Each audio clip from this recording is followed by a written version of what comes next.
What drives the motivation, Your Excellency, to write open letters to candidates that you may have supported to become president?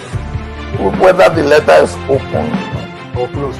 or not open, what I believe is that I will be punished by God if I know what I believe is right and I did not put it where.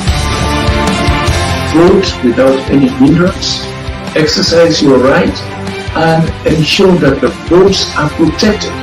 I will say we have to be empowered. Safe or good to negotiate with terrorists?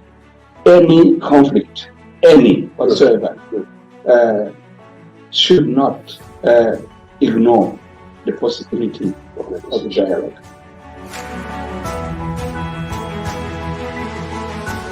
One group crushes the other. What remains is not peace. It's a multiplication of new conflicts. What remains is not peace, or a multiplication of new conflicts.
Africa. A round of applause, ladies and gentlemen. We are privileged this afternoon to have in our midst no other person but one of the leaders of the Nigerian state, no other but popularly called Go On With One Nigeria, General Dr. Yakubu Gowon, retired, GCFR, former head of state of the Federal Republic of Nigeria. Please, a round of applause for him.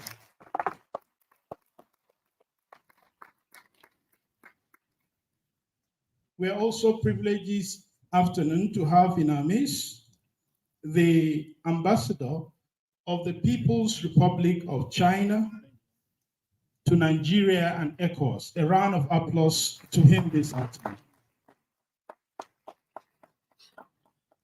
We have also in our midst this afternoon the Chief Executive of TEL Africa, Dr. Adeolu Adewomi. Please, a round of applause for him. We are expecting ambassadors from the Republic of Bangladesh, as well as the British High Commission to Nigeria.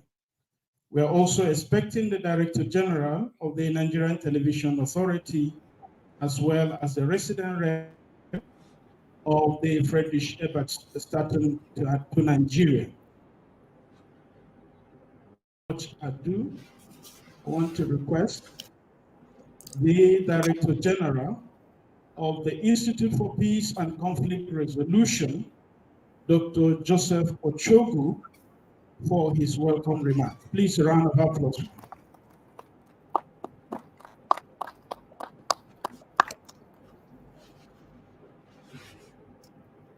Your Excellency, it gives me great privilege to stand on this great occasion to welcome our former head of state, General Dr. Yakubu Gowon, GCFR, to the Institute for Peace and Conflict Resolution. Please, a standing ovation for him.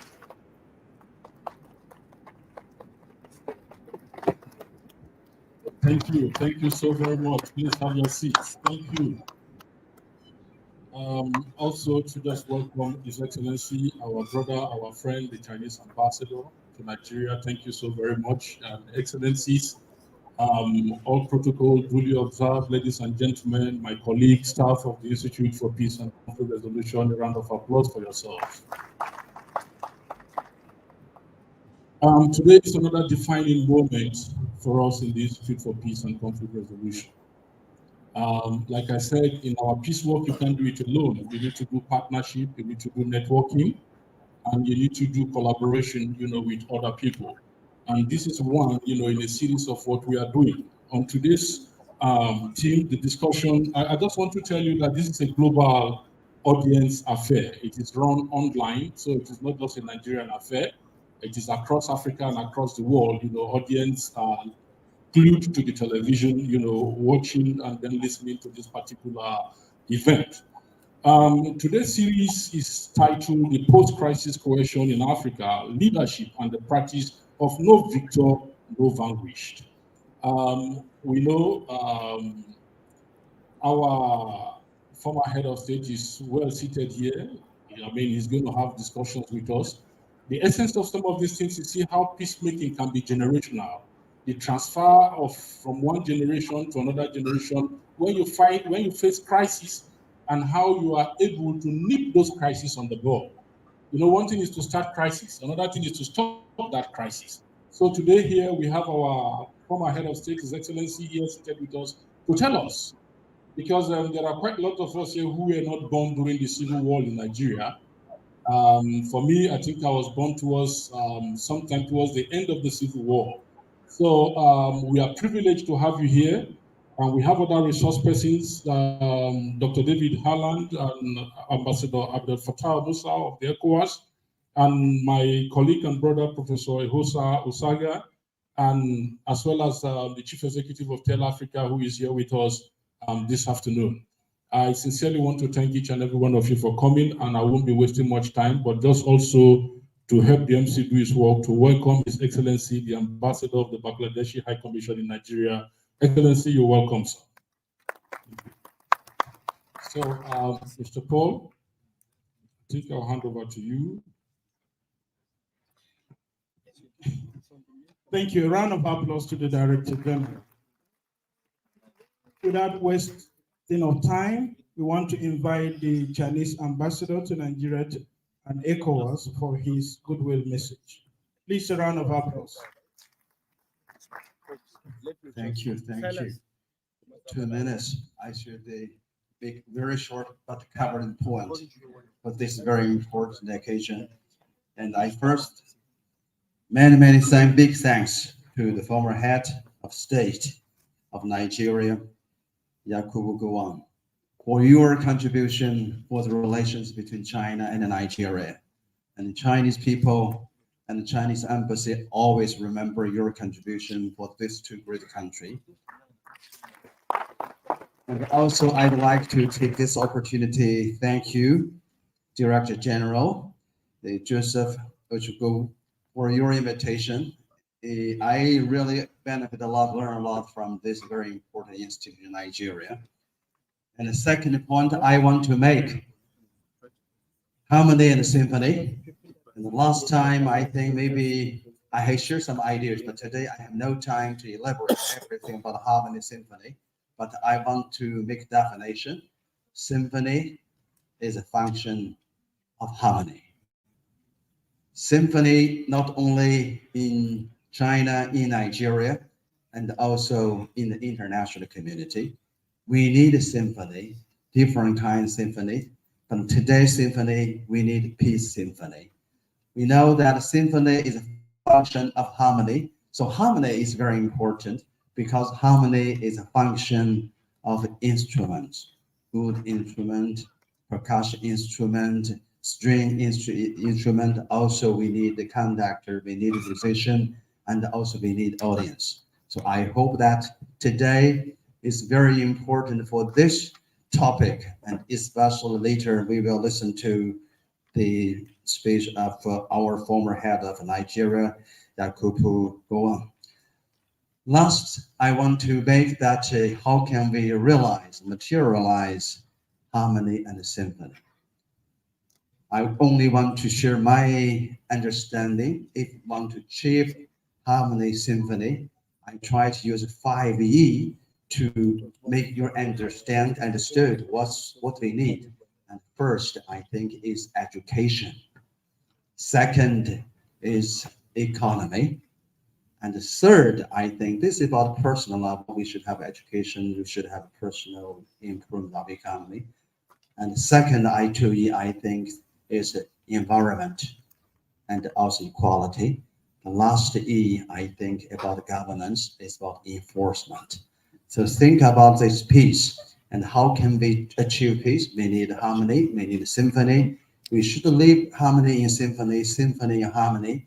So we believe that with the 5E, education, economy, environment, and equality, whatever, the most important thing for governance, international or national. So we believe that this 5E maybe could contribute and do good things towards harmony, symphony, and for peace. I thank you for your attention. Thank you very much.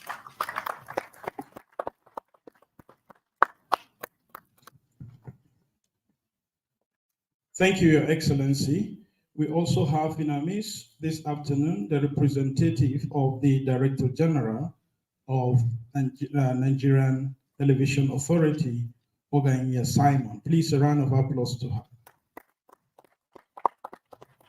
I want to invite His Excellency, the Ambassador of the Bangladesh Republic to Nigeria for his goodwill message. A round of applause for him.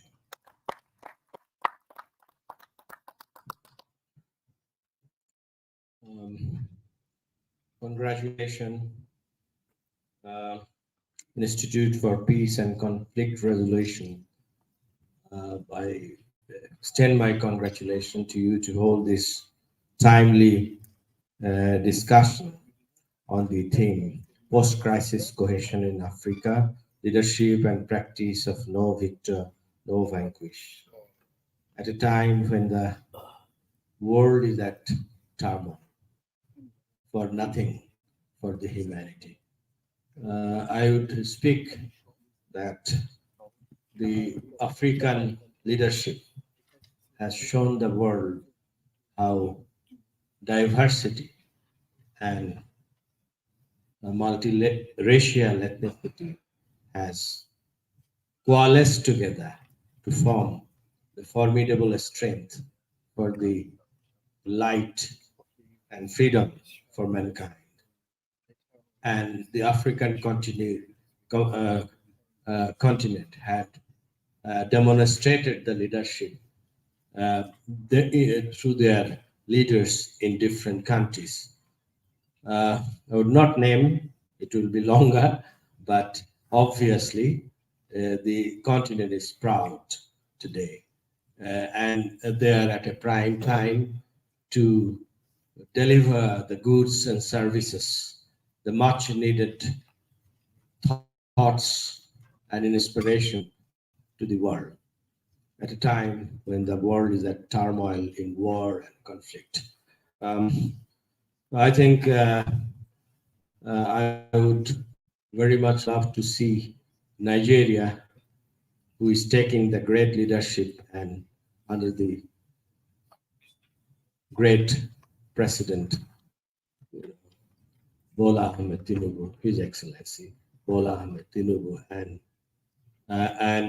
with the manifestation of his robust leadership in diversifying the economy and adding value to these products, diversified products and services to its people through creating sustainable development and growth, through creating employment. The country would demonstrate in course of coming years the peace and progress and prosperity for its people. I would say that Bangladesh would be very much happy to be partnering with Nigeria in various fields, which are peace-centric progress, development-centric progress, And this peace and progress and prosperity and development should be the basis of our common four pillars upon which Nigeria and Bangladesh, or Bangladesh and Africa should stand. That is democracy, social justice, equality, and that we call our version of socialism. And we talk about secularism, the harmonious society, um, and also, finally, the nationalism that emanates from the soil, from the ethos and values and culture. And we have tremendous synergies to join our hands. Asia and Africa, I must say, must show the world the leadership for peace, progress, and prosperity, and bring about an era of growth and, and prosperity. Thank you very much for inviting me to deliver this goodwill message.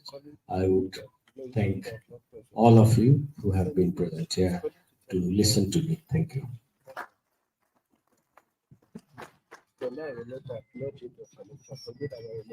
Please, another round of applause to His Excellency.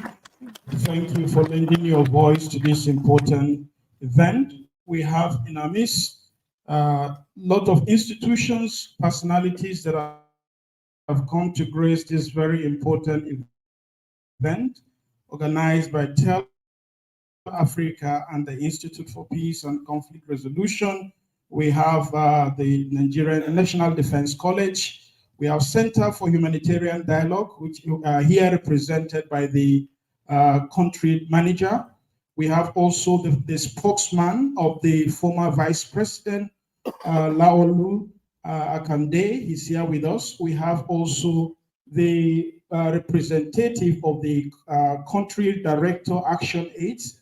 We have security agencies and many personalities and institutions that are here to grace this event. Please, another round of applause to us.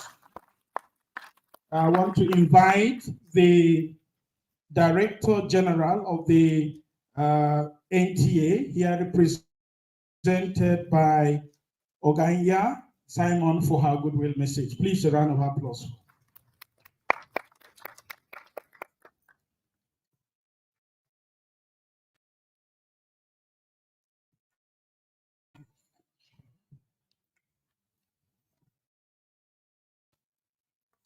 Good afternoon, distinguished ladies and gentlemen.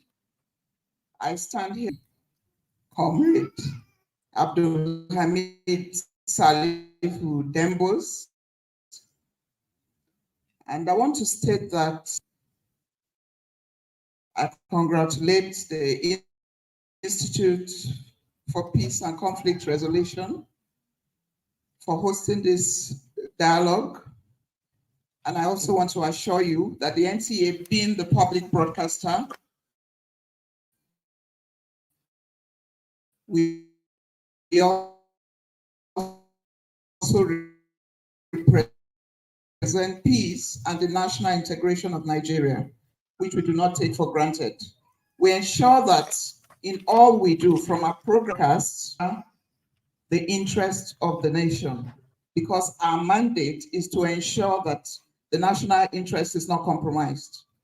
NTA will continue to support all that it takes for peace and progress to continue to reign so that there can be effective development, even on the African continent.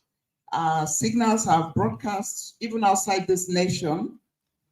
My mandate, which is my own function, is to head the international station of NTA. So our signals go out and we ensure that the many developmental strides of government and the efforts of NTA nation building does not end within the confines of Nigeria.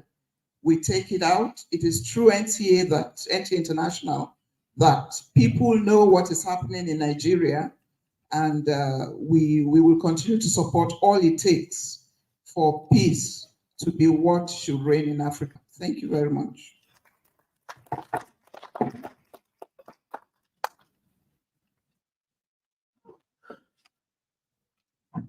Your Excellencies, ladies and gentlemen, we have come to the panel session that will be anchored by the Chief Executive, also called the catalyst of TEL Africa. Permit me to also acknowledge the presence of the representative of the Director General of the National Orientation Agency, Mr. David Okoje. Please a round of applause for him. As I hand over the microphone to the Chief Executive of TEL Africa to anchor the panel discussion session. A round of applause to Mr. Adeo.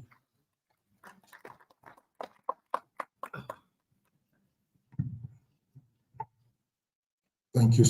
Thank you so much, the Institute for Peace and Conflict Resolution, for this wonderful collaboration.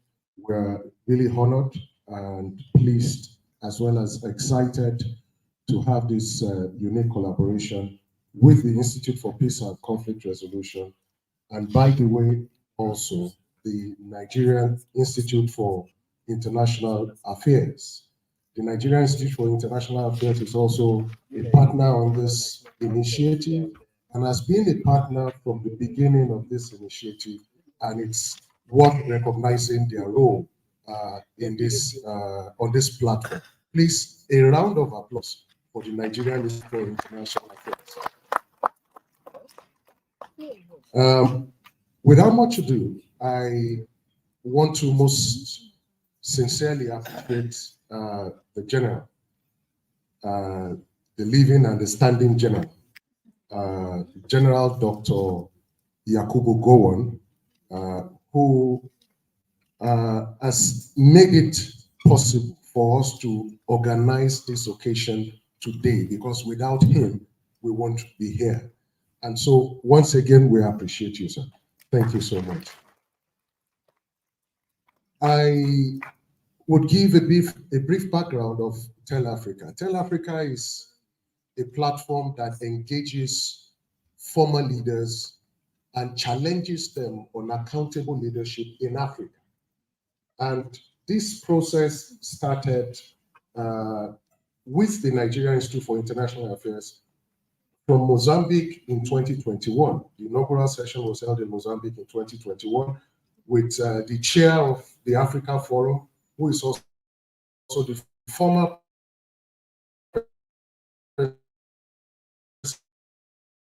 president of Mozambique, President Joaquim Chissano.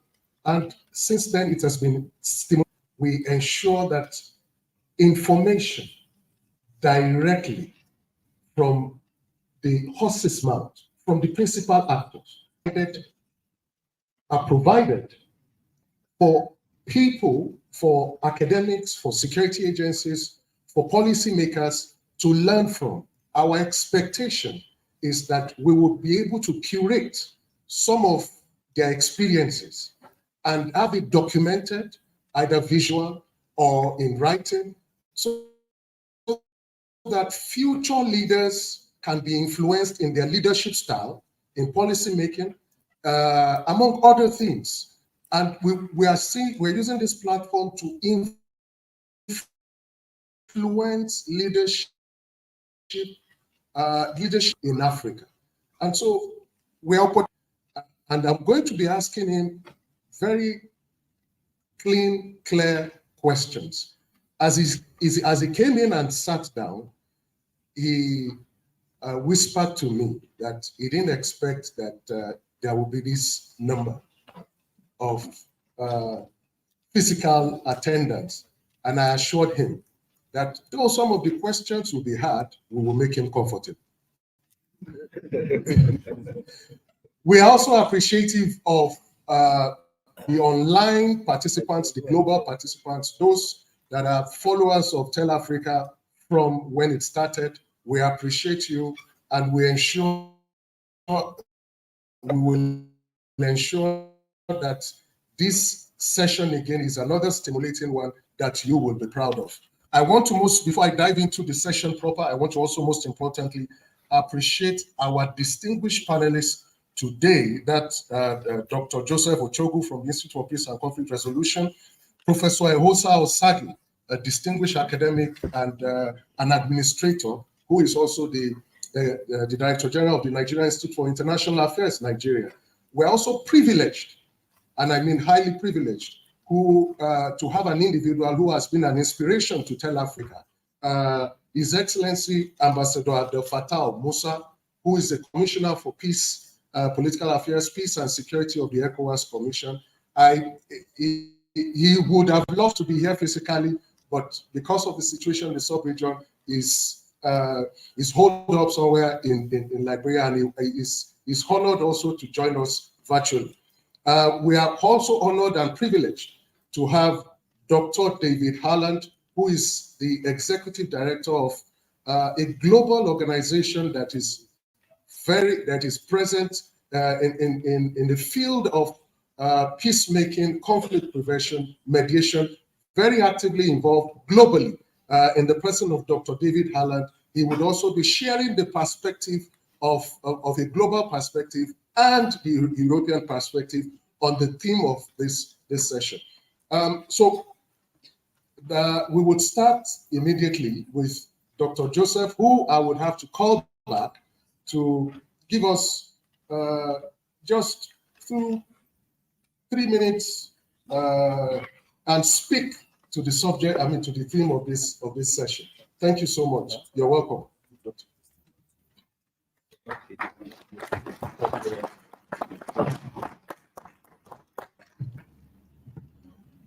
Thank you for 2 minutes, and I will try to stay on 2 minutes, without taking any second extra. I think the title, of why we are here today speaks to the theme already. We're talking about post-crisis cohesion in Africa. And one of the first things you ask is that what happened to cohesion before the crisis? It means that there are a lot of structural fault lines, identity crises, within a particular society that gives vent, to the crisis in the first place. So if you're going to be dealing with post-crisis cohesion, you need to deal with those vulnerabilities and those structural fault lines, within the society. Otherwise, you're still going to end up back again into another cycle of crisis. And I think that that is the challenge,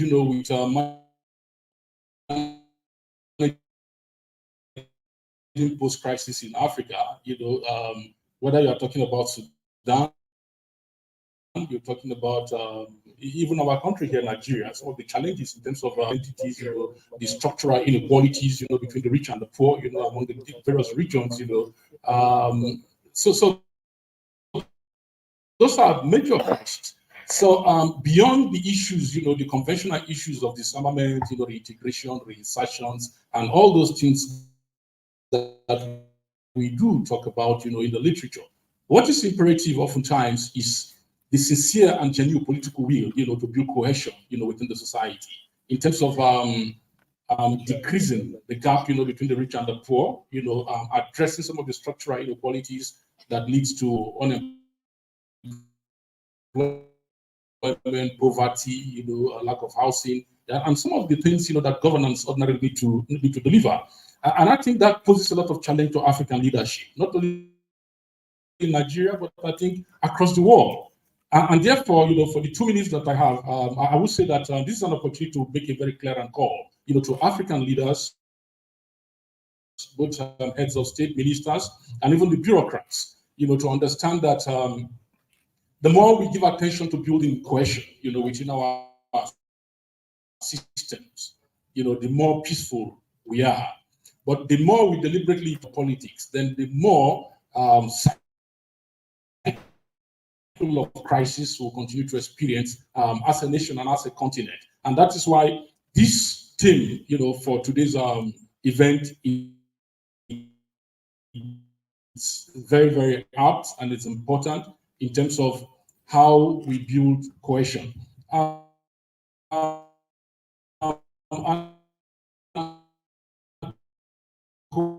Cohesion is not just only social cohesion. We're talking about issues about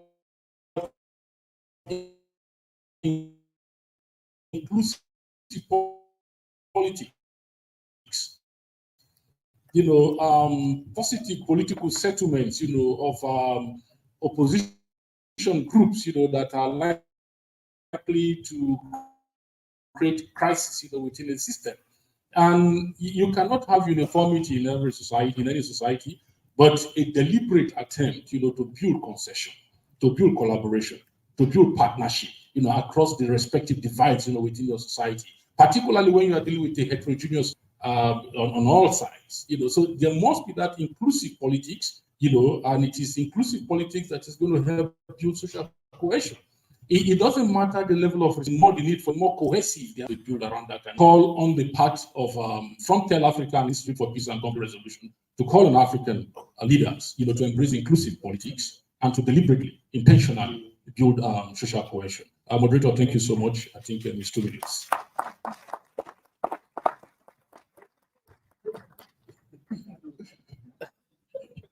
The general is asking, are you sure it's 2 minutes?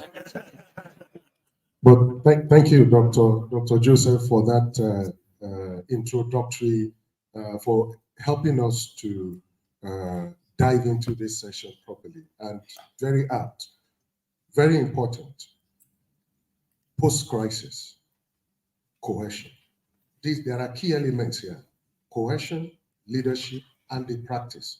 It is one thing to deploy or have a policy after a post-crisis. I mean, post-crisis, to have a policy in place. The next question is, how sustainable is that policy? And that is part of the reasons why we're here. General Gowon laid a very good foundation while he was in government. His regime laid very good foundation. But how sustainable were those policies that he laid? And we will dive into that, obviously, once we begin to ask some of the questions that are related to that. And I need to also say this, that if you have questions for General Gowon, questions or comments, please go to the Facebook page. That is Tell Africa.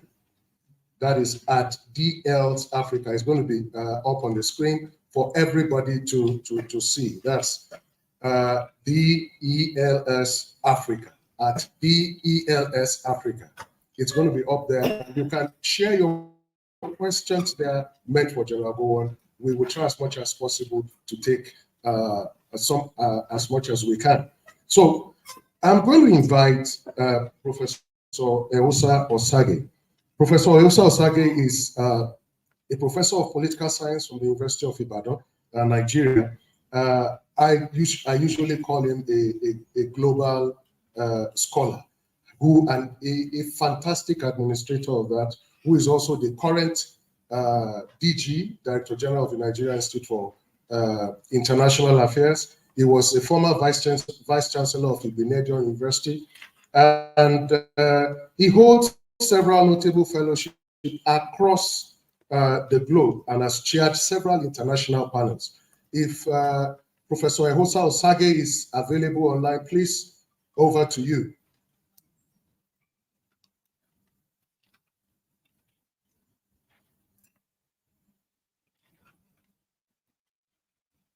Okay. While we are waiting for Professor Ewosa Osage, oh, good. I just learned that he's not here yet. He will join us in the course of the session. I would call on His Excellency, the Ambassador Abdel Fattah Musa, who is the Commissioner for Political Affairs, Peace and Security of ECOWAS. He was a former director of for West Africa at the UN, United Nations, before returning to ECOWAS as the Commissioner for Peace and Security. He had served in ECOWAS in various capacities as conflict prevention advisor and also director of political affairs. He's an abiding inspiration for Tel Africa, and is one that has guided, and he continues to guide us in Tel Africa in this process. I'm sure he's in the field, really busy with the situation in the sub-region. So, Your Excellency, Ambassador, over to you. No, thank you very, very much. My brother Adeolu, I feel really honored to be here in the presence of General Yakubu Gowon, who we all know is the architect of Nigerian cohesion and unity, particularly the post-crisis period after the unfortunate civil war, and also the architect of ECOWAS itself. He is the architect of ECOWAS, and ECOWAS is a vehicle for regional cohesion. So he is here in multiple capacities, and we are very honored to be, to be in his presence. I would say I am actually. I would have loved to be there physically, but as Dr. Adiolu said, I am in Liberia here with the people of Liberia through their presidential runoff election, and what is happening here is also, what is it? A salutary lesson in national cohesion. We were in Sierra Leone not long ago, where after the elections, the opposition boycotted all governance structures in the country.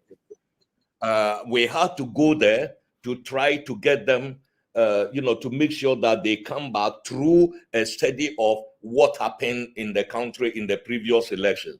We are here in Liberia, and in the first round of the election, the difference between the one who came first in the election and the second was about 0.3% of the vote, meaning that the country is divided 50-50. Okay, in Sierra Leone, it was the same thing. And we are now awaiting the final results here, and we are going to have a country 50-50.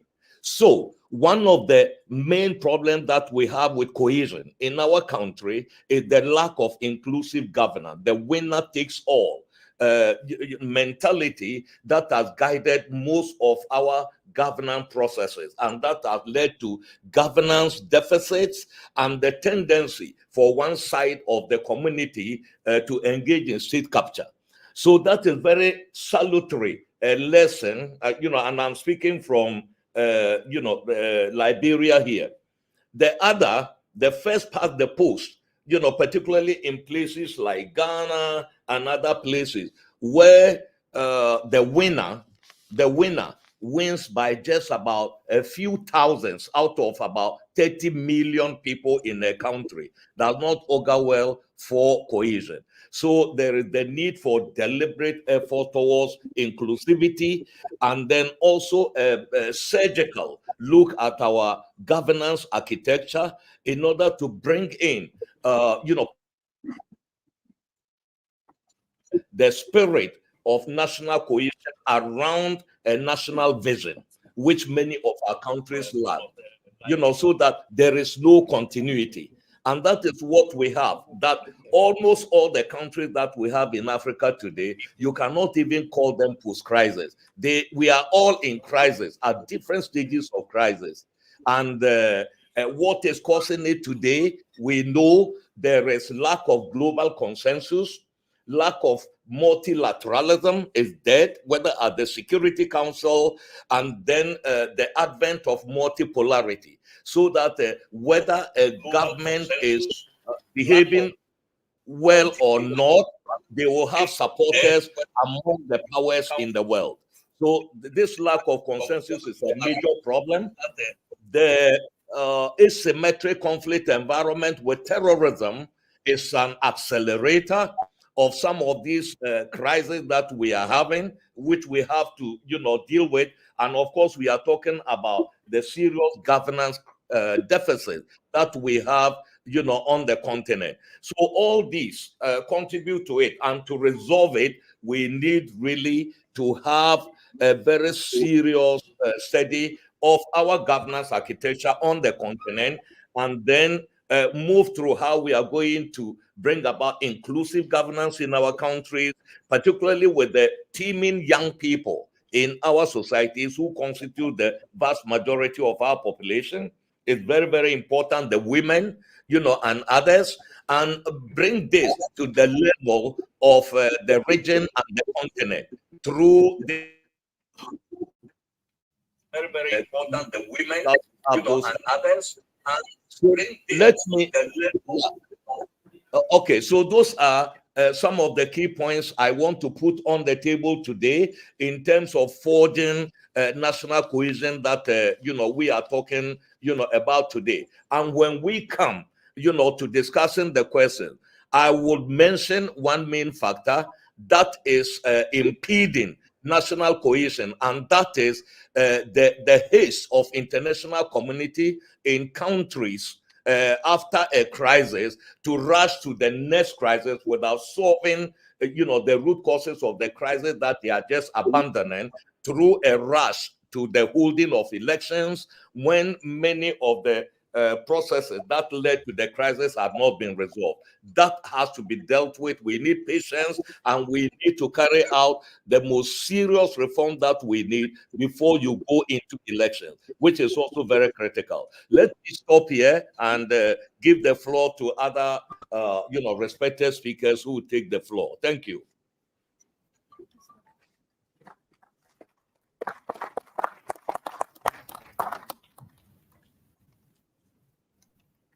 Thank you so much, Your Excellency Ambassador Fatal Musa. We are honored to have you. Thank you for that intervention. And I'm really excited that you laid emphasis on the role of General Cohen in the establishment of ECOWAS and the ensuring the indivisibility of Nigeria. They're all points to cohesion. And you also alluded to the fact that there are crises all over. The essence of having to nip that in the bud is to have leadership and sustainability of processes that would ensure that those crises do not re-emerge or do not come up in new forms and manner. Thank you so much, Your Excellency. We are really glad to have you on board. I'm going to be calling on Dr. Haaland, who is the Executive Director of Center for Humanitarian Dialogue based in Geneva. Dr. Haaland is a former chair of World Economic Forum Conflict Prevention Council.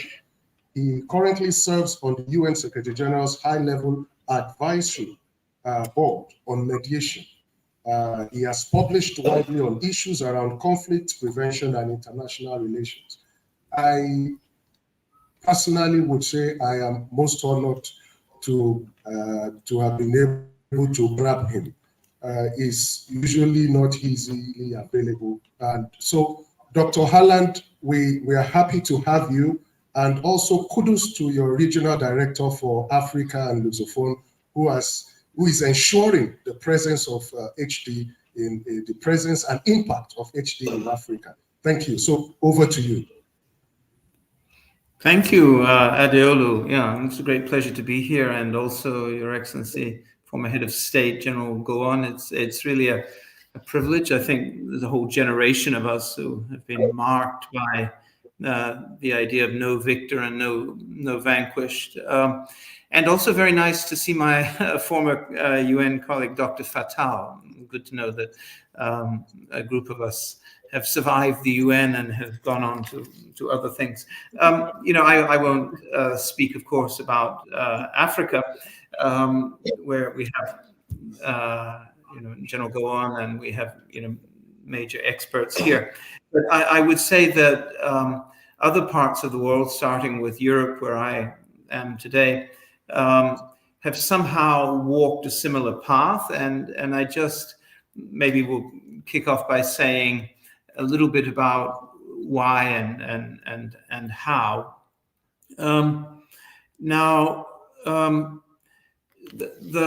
The journey of Europe away from total war and total victory and punitive peace, has been rather a long and painful one. And in fact, total war and extermination and punitive peace have actually been major features of conflict in Europe, and in fact of the conflicts that Europe has visited on other parts of the world, including Africa, and not just recently. The fates of indigenous peoples in the United States and the Americas and Australia, for example, is at least in part a function of the application of violence unmoderated by considerations of wanting or needing to live together in the future. But in some ways, the story of peacemaking in Europe over the past century has been the story of a walk away from absolutist principles, somehow in line with the idea of no victor, no vanquished. And obviously, it began with the very punitive Peace of Versailles after World War I in 1919, and gave way to a totally different approach after World War II. And I think there have been three elements that are worth flagging in the European and Atlantic experience that could be compared and contrasted with the African experience. The first is justice and international law. The second is integration, and the third is reconciliation through leadership and personal example. None of it is perfect, and much of it, in fact, is quite imperfect. But on justice and international law, I would say the international criminal justice is still victor's justice. Where there is international criminal accountability, it's not wrong. But it tends to be quite one-sided, and that was true in Nuremberg after World War II. And, frankly, it was true in Yugoslavia and Rwanda and Cambodia and the other places where it has been applied. And, of course, the United States and many other countries stand outside the International Criminal Court entirely because of an anxiety that their own people could end up in the dock. So the justice side is quite imperfect, but it makes some progress. The international law side has gone much better. The much maligned UN Charter actually gave us a very good framework for narrowing the lawful use of force. Article 2.4, forbidding the use of force in international relations. Article 2.7 on the non-intervention in the internal affairs of states, and Article 51 on the right of individual and collective self-defense. The Charter also provided a very good framework for decolonization, partly as a result. Interstate warfare almost disappeared from the international system for many decades, and billions of people moved from being colonial subjects to being citizens of independent states. The second tool has been integration as a solution to endless conflict, and the European record is positive. The European Coal and Steel Union, then followed by the European Economic Community, and finally the European Union, really have delivered mutual benefits that have been so obvious, except maybe to our British friends, that it has apparently succeeded in displacing the systemic rivalry that led to so much conflict. And the third and last element of the sort of no victor, no vanquished approach that Europe has taken on a parallel path is reconciliation and leadership by example. And the record is generally positive. The image of President Kohl of Germany, Chancellor Kohl of Germany, and President Mitterrand of France standing at Verdun in France, the site of the greatest battle of World War I, where over 1 million young French and German soldiers were killed. Seeing them there hand in hand was a powerful one. And a lot has been done to advance interpersonal reconciliation and with considerable success. Now, the point to make is that it's a mixed record, generally positive, but it's now under threat. Of course, the Russian invasion of Ukraine is quite a fundamental violation of Article 2 of the UN Charter. The rise of populist politics all over the world has led to a toxic polarization of communities that is pushing back reconciliation, and as we see, an incredible rise of Islamophobia and anti-Semitism in the wake of the war in Gaza. So the record in Europe, just to set the stage, then is mixed. It's positive. There are, I think, probably some elements, particularly economic integration, that can be shared with Africa, and so much has not. The record in Europe, just to set the stage, then is mixed. So we are very keen to hear from General Gowon, because I think there's a lot to learn both ways. So it's a great privilege to be here, and I thank you very, very much. So we are very keen to hear from General Gowon, because I think there's a lot to learn both ways. So it's a great privilege.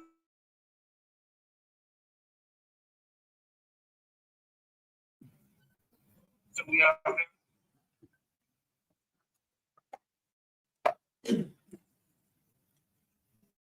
Thank you so much, Dr. Harland, for your intervention. Clap for him. And can we also clap for Ambassador Abdel Fattah Musa? Thank you. Thank you, Dr. Harland. You touched upon justice, which is very important, and an important aspect of cohesion, an important aspect of community relations. And you linked your submission, your intervention, and we are here to hear first-hand information from a principal actor who was there then and who is still here with us, privileged to be here with us. We're privileged to have him. He was a major advocate of the indivisibility of Nigeria. He was also instrumental to the establishment of the ECOWAS Commission. So, General, I will come to you. But before I say this, I need to let the audience know also, when we had a chat, you drew my attention to the doctor, the way it's written in the flyer, that it shouldn't be in brackets. And you made me to understand, General, I need to let them know. You made me to understand that that doctor is not honorary. You worked for it. Please, I need to let everybody know. So the General actually worked for his doctorate degree, and were honored. And he went for this scholarship work even after retirement, right? I guess so, sir. That was after retirement. He became a doctor after retirement.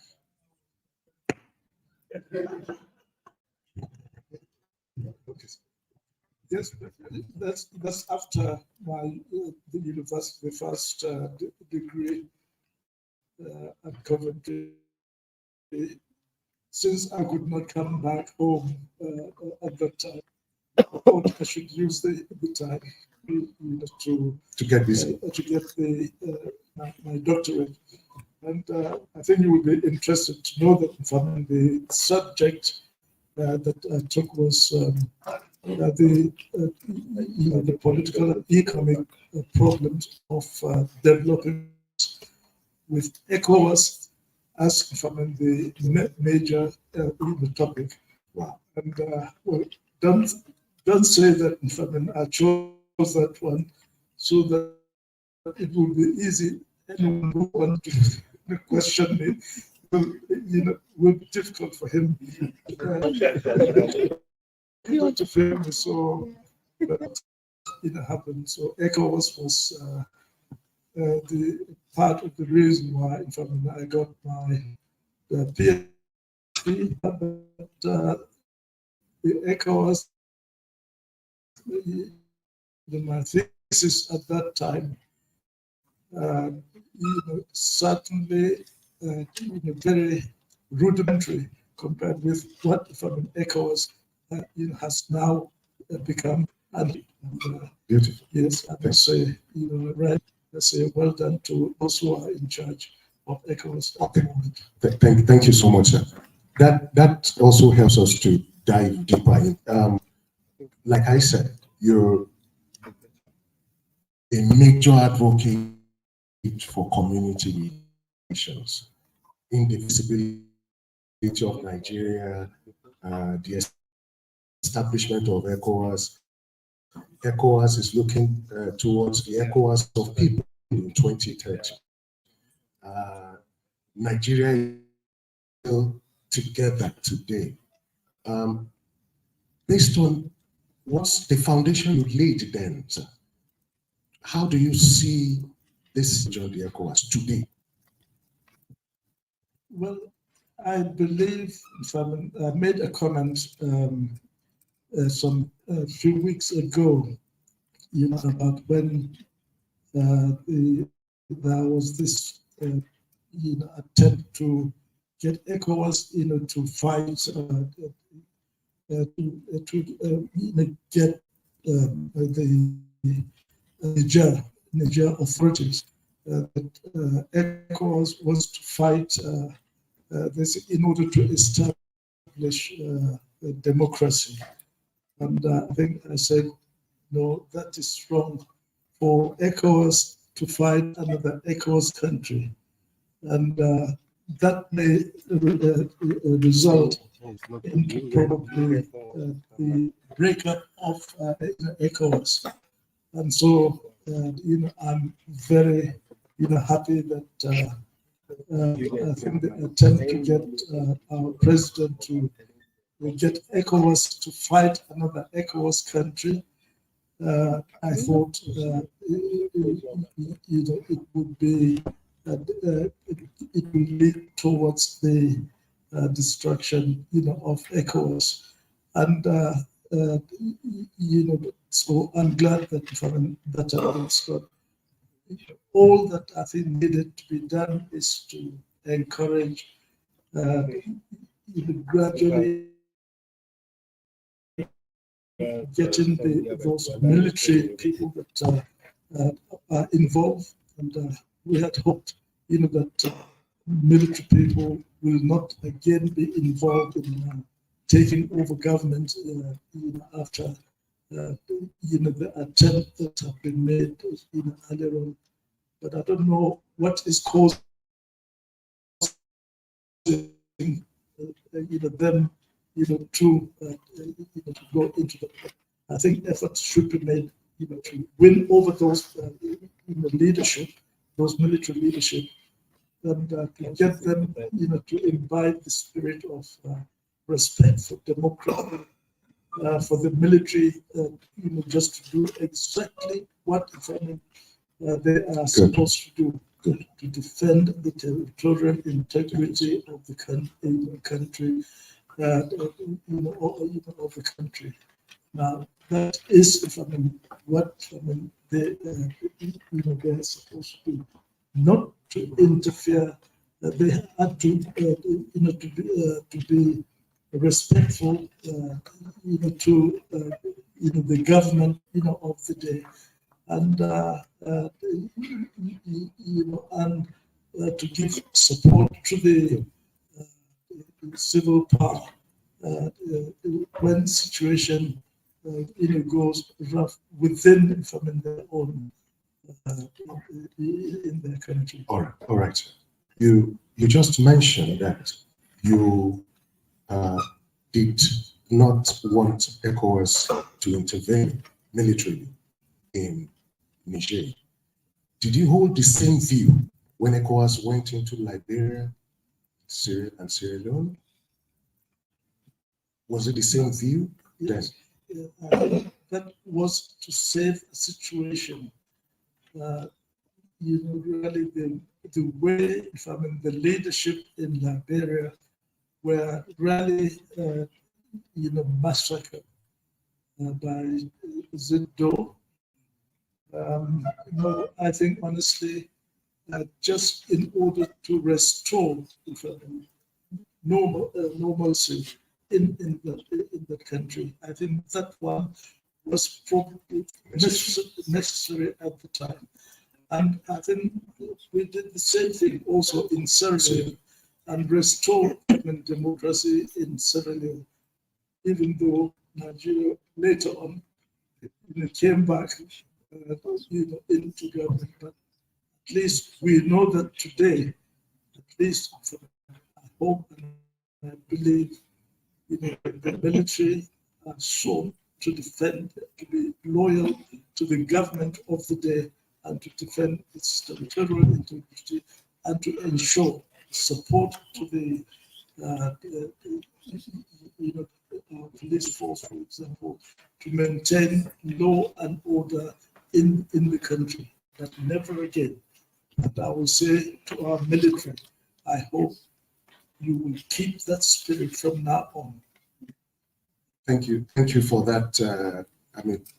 Charge, which is very helpful. We understand that military interventions are not fashionable; they are not acceptable anymore. And this brings me back home to Nigeria. We want to be able to, interrogate some of the decisions, some of the interventions that had happened while you were in government. Let's take it from the Civil War. Nigeria went into the Civil War 3 years, 1970. The statement that was made then by you, which is the cardinal theme for this session: no victor, no vanquished. And following that, you introduced 3 key policies: reconciliation, rehabilitation, reconstruction. 3 R's that remain cardinal for the sustainability of Nigeria as a single entity. Right now, taking one aspect of those 3 cardinal policies, that is reconciliation, which is very important and linked to cohesion. There can't be sustainable cohesion without genuine reconciliation.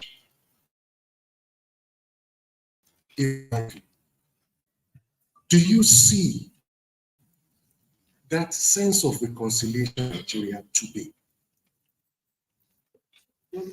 I think you have to go. Sorry, my general, as you are taking that, you recall you also mentioned, I wanted to take it together, that was in private, that with the benefit of hindsight, there should have been a 4th R.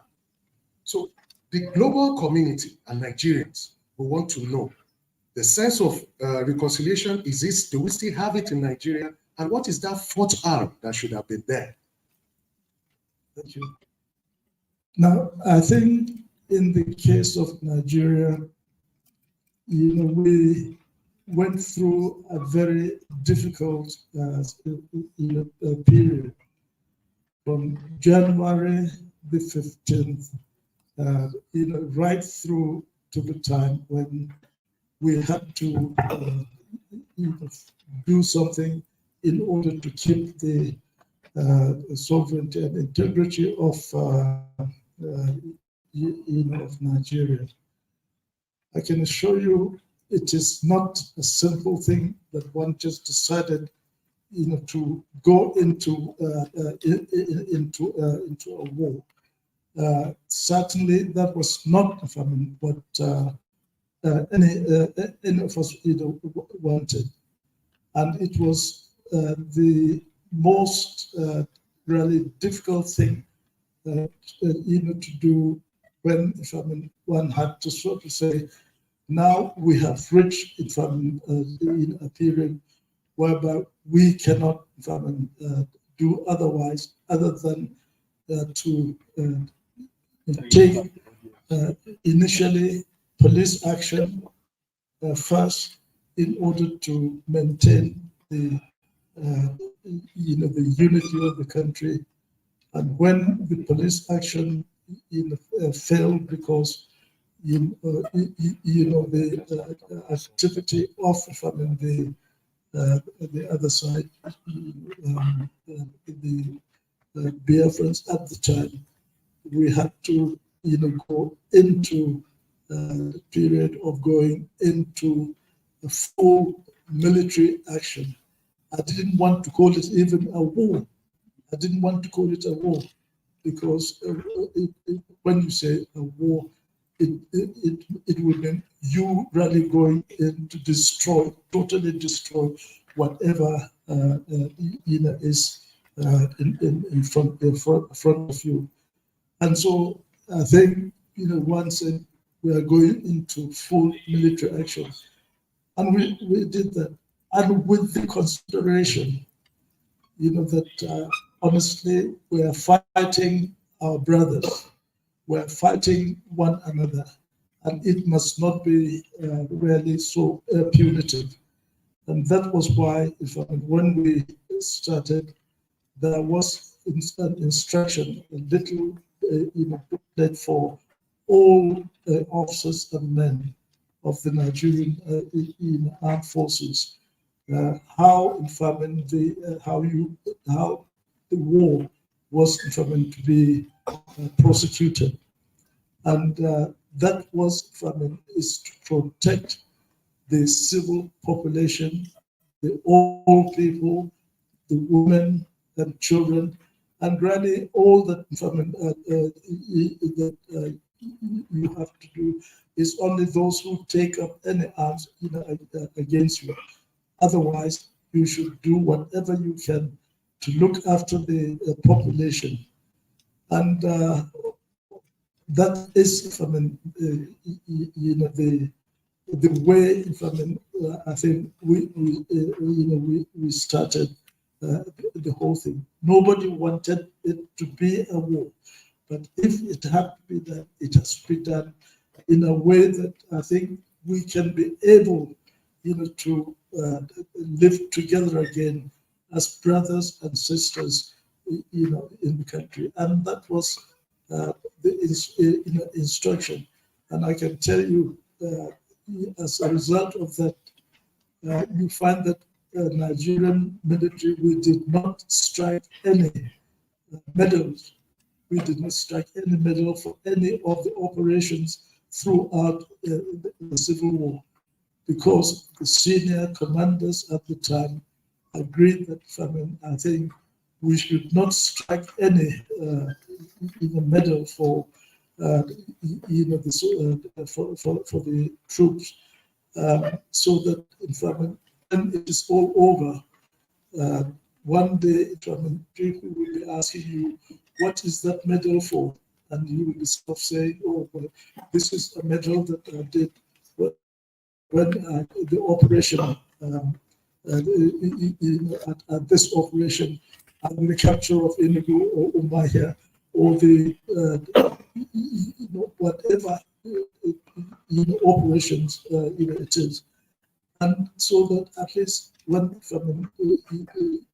you return to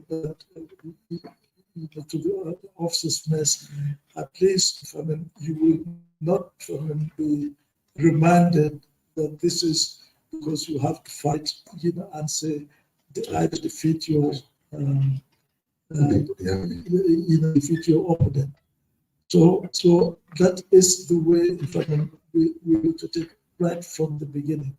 And so, and the troops were told at the end of the war, now that you are now that you've been fighting your brothers, now I want you to become soldiers of peace, and to make sure and to ensure your brothers and sisters that are now come back to Nigeria, to the country, to make them feel happy, welcome, etc. And that was really what did happen from all the reports that I received, even though various reports will be telling all sort of stories that Nigerian soldiers massacring the population. No, they were using the vehicle to even take people back home to nearest to their own villages, etc. So at the end of the war, of course, when I met with our colleagues, opposing colleagues before, and welcoming them, of course, I made a statement whereby I said there is no victor, no vanquished. That so that the victory is for Nigeria, and for and for all of us, and that they are welcome back and to the country. This is and later on decided that if any ex-soldier, etc., that wants to return to the army, well, all the people that were forced away from the rest of the country, everyone is welcome. University teachers, soldiers, everybody was welcome back to the service if they so wish, and of course quite a lot did come back. And as far as I'm concerned, yes, this is important, and this is what we should do. So now, if this the question of yes, there was a reconciliation, a rehabilitation, and reconstruction. The other one, the fourth one that that we were considering was reintegration. Well, reintegration was from was from the fourth one, but for publicity effect, of course, since everybody knows about 3 R's. Yes, we just use the 3 R's, but otherwise it was 4. But those 3 R's at least did cover reintegration, because once you sort of say reconciliation, which is going reconciliation, rehabilitation. Now that can be also reintegration, the same as reintegration. So that is the reason why I think we thought that we should just use what is known as 3 R's for effect. But otherwise, those are the 4, of course, reconstruction at the end, which was done. We were to do our budget in January. Usually, but because we have to carry some rehabilitation work and some reconciliation work, rehabilitation work, and I said until something is done.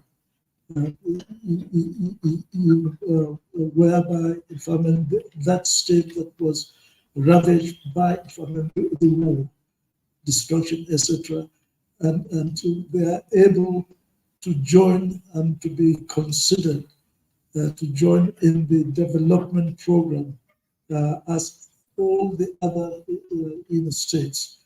So that was the reason why I think our development plan that we had at that year was moved on to later on another 6 months to October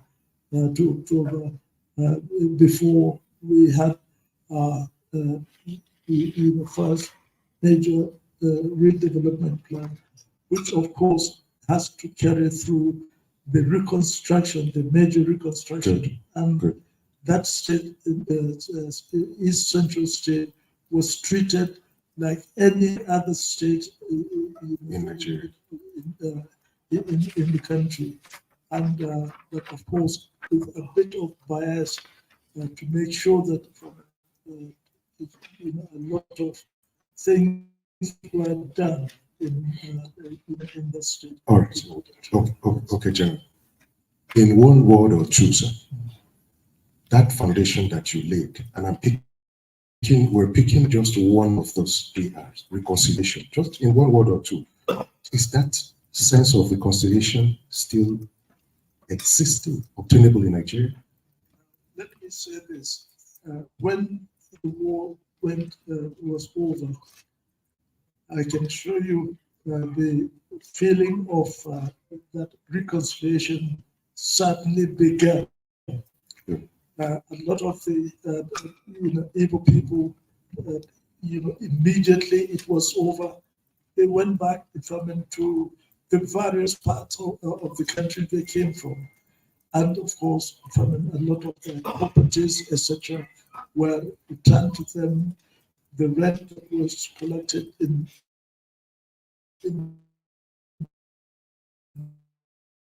various cities, of the country. Okay. That that's really so that and of course, apart from all the hard work that was done by our Red Cross and all our humanitarian people taking help to the poor people that disengaged. I think, if I mean honestly, yes, that reconciliation took effect in quite all right.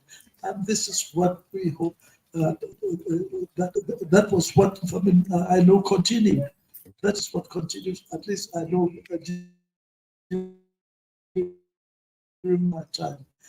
Now, the administrator that we had at that time, Upabi Asika, late Upabi Asika, a prince in I think in Onitsha, very brilliant, young man, the same age. The one that I told, I was looking for somebody to become, to look after the East Central State when the troops have moved into that area.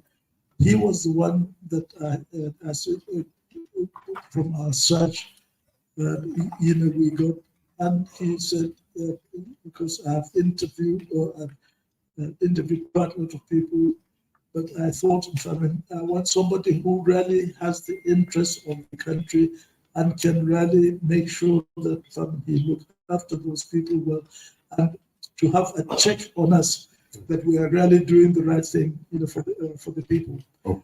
And Ukabi Asika, when I remember, I told him, I said, well, you said you want to, he was lecturing at University Ibadan.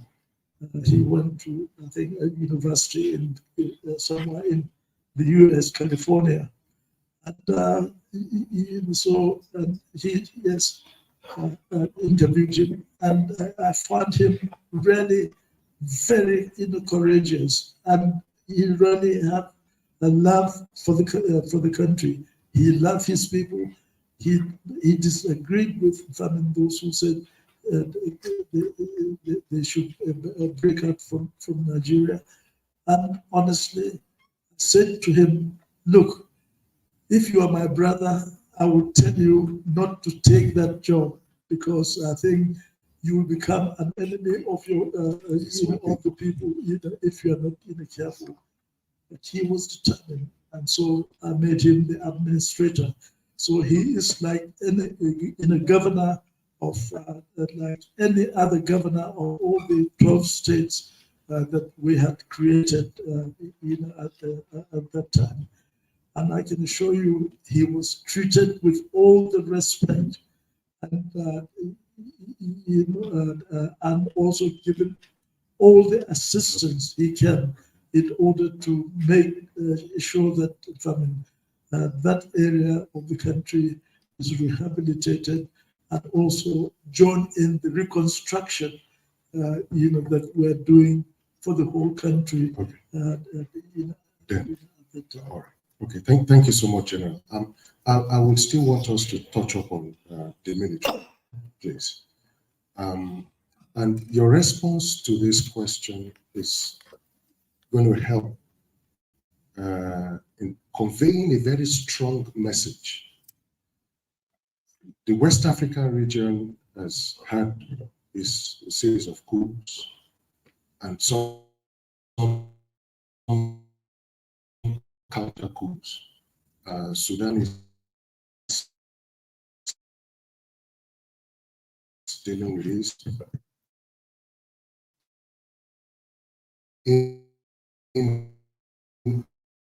After the war, General, there was a transition program that was meant to hand over to a civilian administration. But, General, an announcement was made that that program was not going to be possible anymore. 76 was not going to be possible anymore. I'm going to read a quote about the change of that transition program, which it was, you said, it will be utterly irresponsible to leave the nation in the lurch by a precipitate withdrawal. That was instrumental then. Now, the question is, do you agree that the change of that transition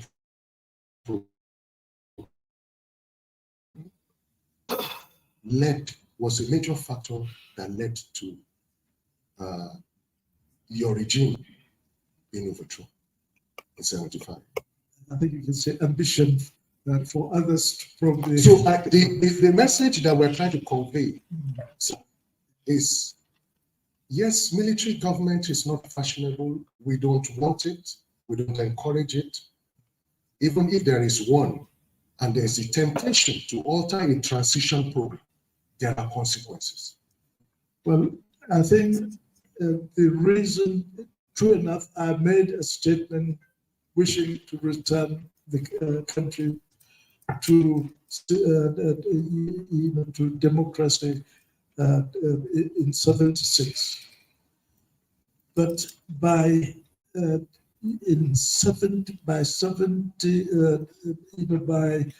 before that time, 70, is it 75? Is it 74? It's 74. No, 74. Yes. Now, the reason was that the politicians were to be allowed to start, politicking until we blow the whistle, say, yes, you can start. But before then, there was so much in the attempt. The politicians started to rancor the sort of problem that brought the coup of 1966, the coup in 1966.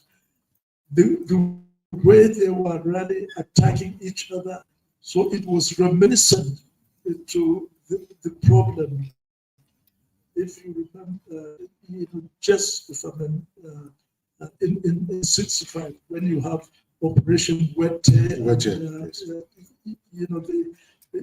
all that, and the way they were attacking each other, and honestly, it reminded me of that particular period. Why?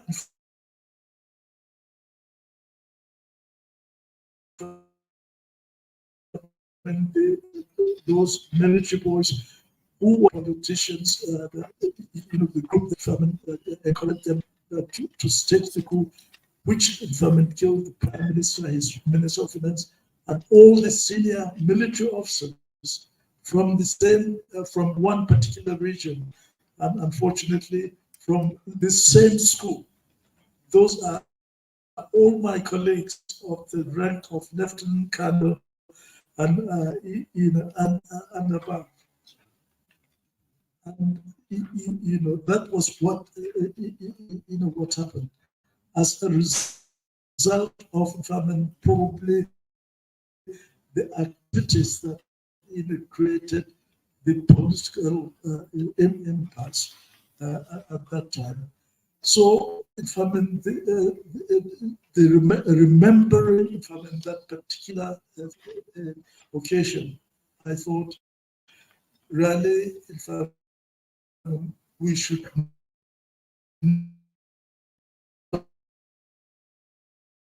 not, if I mean, hand over at 76 realistic until we were able to really deal with the problem. And of course, from the program of development program that the first one, of course, was to see to the reconstruction, and the second one that I think we had, was the 7580, which would have really, if it was continued, it was carried through, it was expected to be one of the best program that there was ever. But of course, we did hear some report from advanced countries saying, well, beautiful program, one of the best, but only if they can only if they can implement it, and to make sure that that was does not have rid of me. I've done 2 terms then.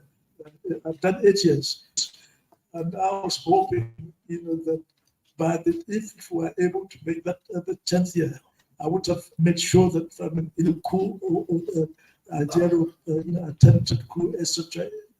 It won't happen again in Nigeria. But of course, I was given my, so there it is. So that was the reason. It is not because but because of what I saw. If we are not careful, then we are going to have the same sort of thing that happened pre 1966. Thank you, General, for putting some clarity to that. I would like to.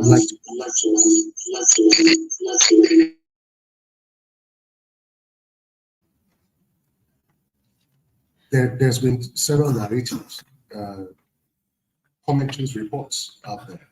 It will be good for you to set the record straight and for the whole world to hear it from your mouth firsthand, that you had knowledge of the 1976 coup by Lieutenant Colonel Dinka, that you had a knowledge about it. Hey. No. Certainly, Dinka school. I was in my home. I think I just came back from the university, from Coventry, my home in London, and this was I was in the UK. Yes. In the UK, and yes, visit people visited me. Of course, people were afraid of visiting me because, if you remember, the government of the day accused me of treason. Would you believe that? Of treason, and they wanted me to come back and to face that trial. Honestly, I was prepared to do so, to clear my name and image and the name of the family, and of course of the profession that I know, that I respected, that really respected democracy, etc. And so that is Dinka school. I do not know anything about it. Now, the truth about this is this: Dinka and another officer were in the UK at that time. were allowed to go for some sports meeting. I think they said it was supposed to be in Spain. Of course, they came through London, and when he came, he was in London, and another one day he joined another group of people to come and say hello to me. In fact, it is not him that wanted to come, but a group of young people, the secretary to the High Commission in London, and Captain Jonathan Ibrahim, who was going to be trained as a presidential pilot, pilot for the new government. And so they were kind to see because that young man wanted to come and see me, so that when he goes back home, at our little village in Wisasa in Zaria, he can be able to tell the family that we are quite all right. And so this young man, Dimka, wanted them to give him a lift somewhere. And of course, they said they cannot, because they've got to come to see me before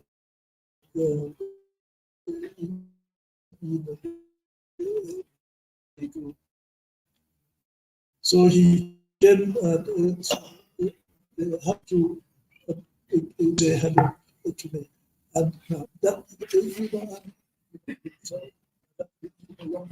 another young man called, I remember his name is called Kaswa. He was in the UK from cookery training or something like that. And so they came and to say hello to me. And that young man, in fact, my wife refused to open the door for them until she saw from Jonathan Ibrahim, whom we know, that she allowed them in. And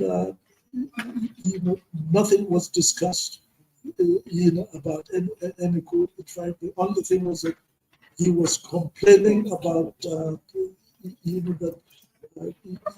the senior officers take a decision, they are not consulted, etc. And of course, I said, I had to tell him, well, that sounds very familiar. This is the sort of thing that it was being said about me. And I told him that he should stop thinking that way. They should, senior officers are doing this on behalf of all the officers who got to accept leading. That was the only thing relation with them.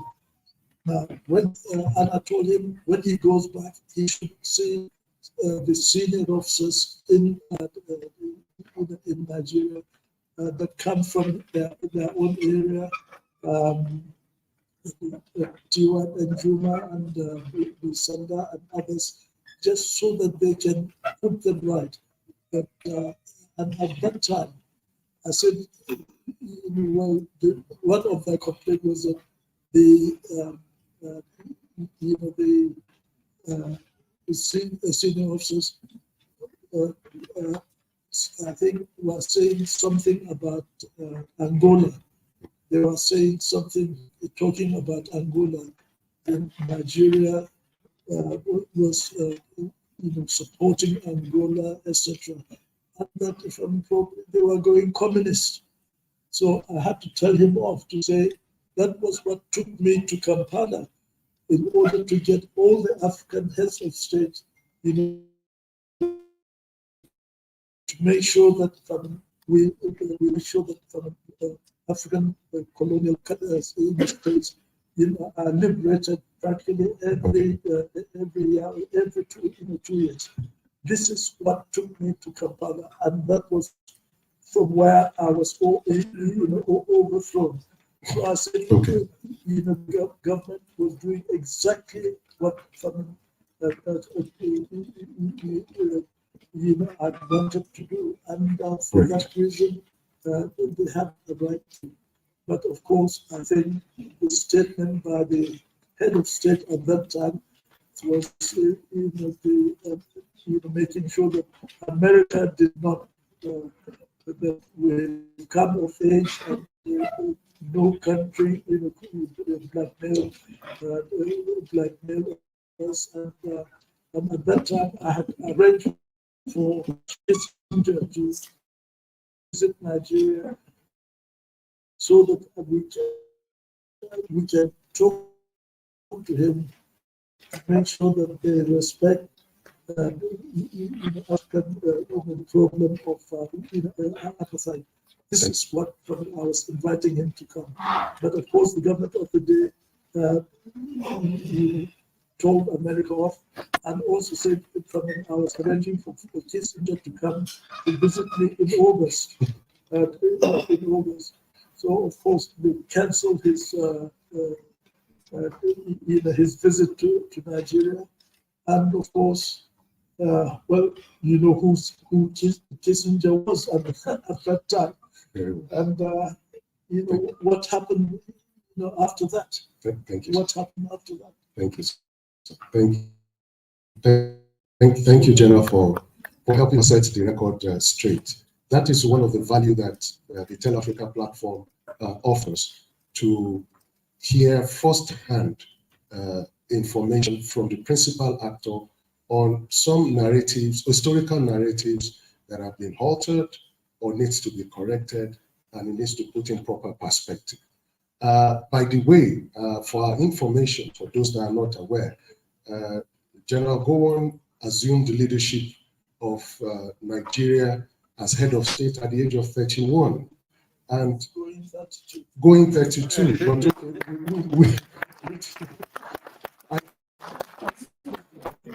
A youth then, sir. Yeah. Thank you for that. A youth then. When you assumed leadership then at 31, okay, let me use your word, going on 32. Were you prepared for it? Were you excited or were you cheeky? What was it like? Very briefly. The responsibility, when it became very clear that I have no choice, that I have to do that.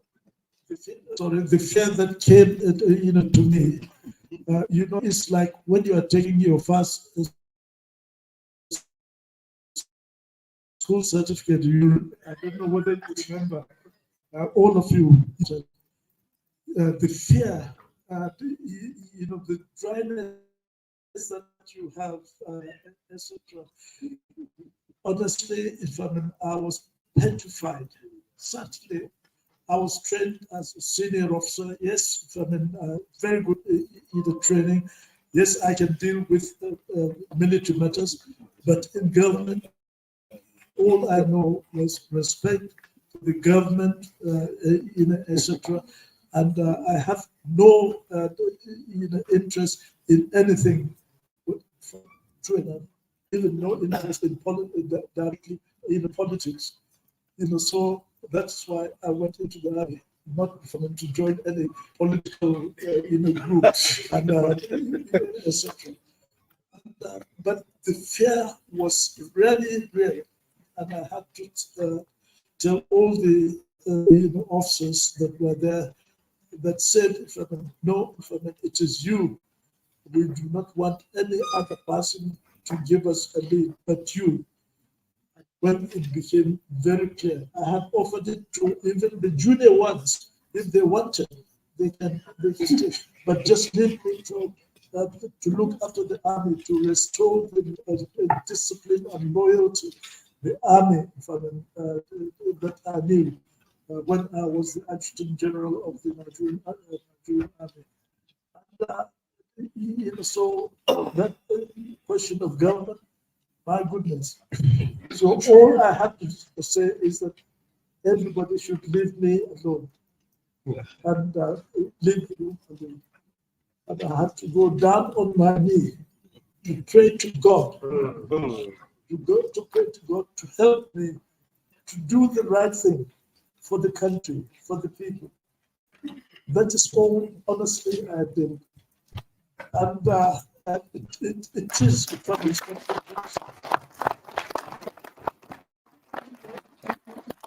you know, my goodness. And what do I do? I honestly didn't know what to do. But however, what can we do? At that time, politicians were not involved. We only have the civil servants, senior permanent secretaries, etc. And of course, this is whom we want to work with. Well, at least I had to work with as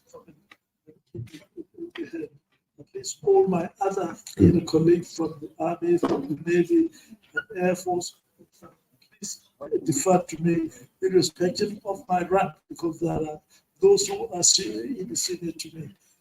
But at least they accepted that one. Otherwise, they do not know what the rank and file could do, because at that time, the feeling was impossible. So all of us could have been casualties. So I had to accept it. They had to support it and give me also the encouragement. The public servants also were good. They were the ones who supported. They wanted somebody, at least somebody, to give them the leadership, to give them instruction whom they can work with. And so, how do I choose that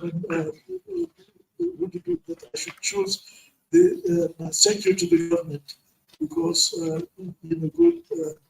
Mr. Way, unfortunately, who saw two terrible situations, Mustafa Badewa and the General Iransi, certainly was in a question. He himself said he's had enough. So who am I to that I'm to choose anybody? So who do I choose? So only I chose from somebody that I know who was my permanent secretary, Minister of Defense, but when I left when I left in '65, and that was Musa Dagash, permanent secretary Musa Dagash, from the north. And so when I said, I told him I want him to be the my secretary to the government. He said to me, no, there are many others who are senior to him. He will defer it to. So I said, who is it? So he said, well, they said Mr. Ejuche. Mr. Ejuche was from the Midwest. Is it Chakiri? Yes. Okay, thank you. So he was made secretary to the government. And I was therefore, and then he was my closest advisor, etc. Cooperated with, he got all his permanent secretaries to cooperate. And so it is to them consult. How do we do this? How do we do this in order to treat the country? And so that's all those public servants. They were exceptionally, loyal and committed, and they also love their country. So if I'm all right. I love the country. I said that I love the country. They also said they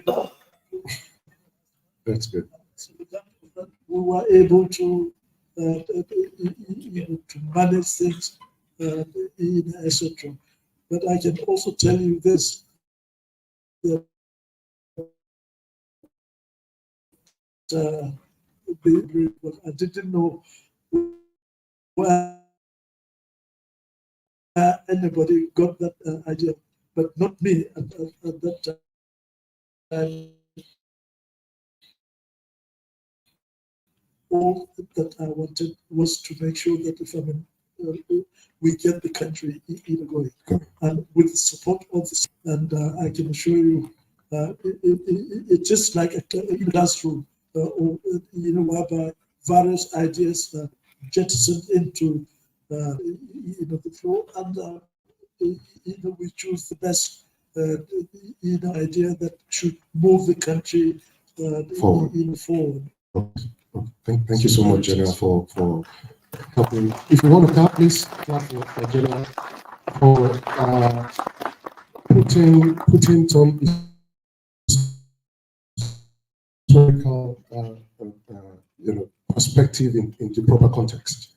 We're really excited to learn from you and to hear some of the very instrumental strides that you took and decisions that you made then. We have about 10 minutes to round up this particular session. And I'm going to ask you a question that would be of interest to the international organizations, Nigeria as a whole. You are from the North Central in Nigeria, North Central Zone, Middle Belt, Plateau. Okay, yes. I'm going down their specifics. From Plateau State. Plateau State has, over the years, been bedeviled with series of crises, from identity, ethnic, religious, farmer header, in various dimensions. There are those watching you right now, sir, that would want to know, as an elder statesman from Jos, from Plateau State, not from Jos, from Plateau State, and with your background and sense of commitment to community relationship, deepening community relationship, what have you been able to do, either at the background privately, to help, or even publicly, to help nip this recurring issue or crisis coming out from Plateau State? Well, thank you very much. And although, if you say that I'm from Plateau, yes, but from 3 years old, in fact, we moved to, is it the proper North Central? And that is, in fact, to Wusasa in Zaria, Kaduna State. Now, is that not from the North Central that you politically know? Yeah, no, that was the North Central when we stayed in the created states. So I have lived, and all the benefits of Nigeria in the comes from Zaria, from Musasa, Zaria. It was from there that I went to school in Musasa, mission school, then government school, and then from there to Lagos to enlist for the military, and then etc. And also, really, I'm more of Kaduna State rather than North Central political. North Central more as a middle belt, Okay. So that is what it is. It is not different from any other part of the country with what has been happening after the Civil War. And one of the period that I had some of the best sleep that I had was during my visit to the East Central State, from Nsukka to Enugu to Umuahia to Owerri to Onitsha, to various parts of the state. And to welcome the welcome song, those young people at that time, I think they were now in their 60s or something like that. Yeah. Now, is anyone here, one of those old people from the East, so that they can sing me the welcome song they sang, so that at least you can hear it. And honestly, that was from some of the areas that had the soundest after the sixth to see our effort of integrating the country as it should be, with the hope that things will be better as the time continues. And of course, it would have probably, if one had had that opportunity to implement that development plan, 1975 to 1980, with a view for industrializing Nigeria. After that, at that time, we had the iron and steel Ajaokuta almost about coming in, on stream. We have petrochemical in Port Harcourt, also in the Midwest. And of course, the LNG in the scheme which from we were about to sign an MOU from ours to sign the MOU in August. That was coming, and we had had all the the market in the whole of Europe, Russian, Siberian gas, and the future of Nigeria certainly looked very, very great. And we were determined, to make Nigeria grow. And if we're able to get the economy correct, this was part of the reason why I said that we cannot make any progress until we are able to get the economy very well. That was part of the reason why I said what we need therefore to do is that we need to make sure that the economy grows well, so that the economy is able to really push themselves. And any politician that will come would know that unless it takes any care of the economy, things will not go well. So that was from what we were hoping to achieve. So we had discipline in a center, and so one of my regrets was me being overthrown. No, that was probably the way we came in cover. I didn't try to remove Iran. I was even trying to protect it when it happened. But the reality is, but we believe that if only that development plan was carried through instead of being abandoned. And that was why from today we have a Jagutam, but iron and steel supply from the whole of Africa or the world.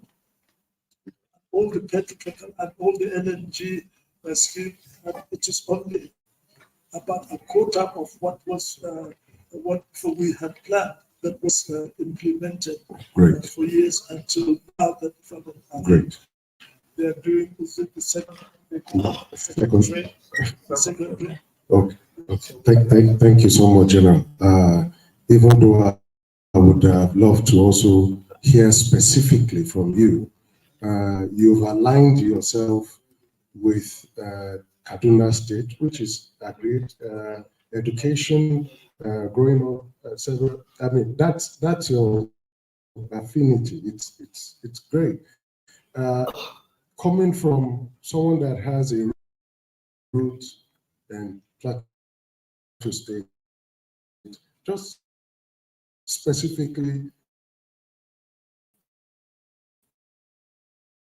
what's your take on that, on the crisis that keeps popping up from there, and what should we do? During my time, I had JD government as the government. We were doing everything, and everything was going well in that state.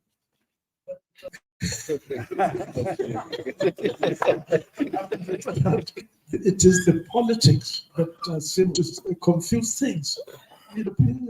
Well, the politics of ethnicity that is disrupting all of the problem in Nigeria. And honestly, I don't know, why. When for we're in government, as far as we're concerned, it is politics of just one Nigeria, or in your state, looking after your state well, and things were going well. All the differences, were very minimal. But when politics come, it changes the dynamics. All things seem to go haywire. That selfish interests start coming into it, etc. And all this unfortunate ethnic differences heightened, and because we used to make sure that at least everyone is able to play a part, to play a part in either building that community or state and the nation, at large. But when some of this start went missing, what do you have in the end?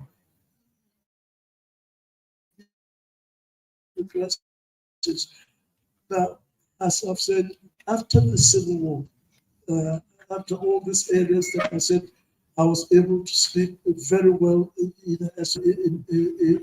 the country, to say well done and to thank them for the support, cooperation that everybody in the game. Criticisms, of course, they are welcome, and things that criticism that are good and that we think we can utilize. Of course, they were your country or the community. So I said, honestly, this crisis all over, all this. I don't know.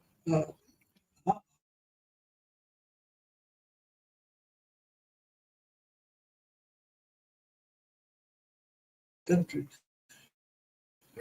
Probably that's why I said if the Igbos are complaining about they have not had any chance to rule, to give leadership to the country, that is unfortunate. During our time, we were hoping things can go well, and with the cooperation that is necessary, yes, that would happen. But the way from Nigeria seemed to be just concentrating on their own particular area.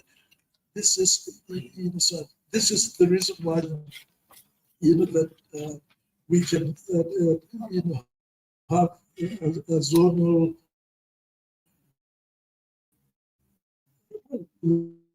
like the zonal arrangement that we have in the country, the 6 zones of the country. And in the 6 zones of the country, there are 3 there are 3 major ethnic groups in Nigeria, and the rest are probably minority group. You say now, why don't we make use of that particular grouping to say respect for the and so that the majority group also respect. Sorry, well, unless you want me to chop the microphone. Yeah. So for the minority group, and I believe that in this country called Nigeria, with our variety, 517 ethnic groups in languages and dialects in Nigeria. Now, if we can just say in each of these zones, there can be a good Nigerian that can give a good leadership for the country. And so why don't we start a rotational sort of presidency from this? So you have one major ethnic group this time for, let's just say, 5, 6, 7 years, or etc. And then the next one, get a minority side to give the leadership, and then you do a time you sort of it will take you how many years to go around. So there you are. Thank you so much. Time up. Thank you so much, sir. Thank you so much for the honor of listening to you and learning from you as well. We're out of time. A final question, and your response. One word. Sir, based on all what you've highlighted, the crisis across the country, do you still believe in the indivisibility of Nigeria? Just one word. Why do you ask that question? Why do you ask that question?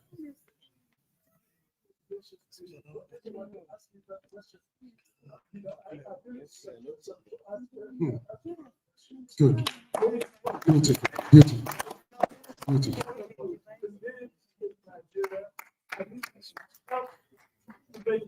Work. To make it work.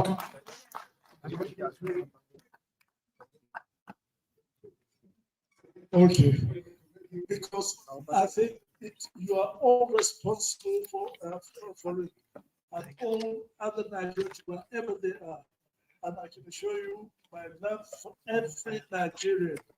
And well, I can tell you, for example, I should have mentioned it in that January 15 in the coup that eliminated all my other colleagues from the same school, from the same region at that time. There was also another one good Igbo a colleague of mine. We went to Sandhurst together, and I was his best man at his wedding. Arthur Unegbe was killed also, along with all my other colleagues. But he was a friend, honestly, and I can assure you, I felt his death as much as I felt the death of all my senior colleagues that were killed on that day, which was responsible for a lot of pent-up feelings, especially by the community, not only by the soldiers. The soldiers only probably did something because they were colleagues. That was the only one. Thank you. Thank you, General. Okay, so my love to all of you, and please continue to be good Nigerians, and let us remove from all these differences. Thank you, General.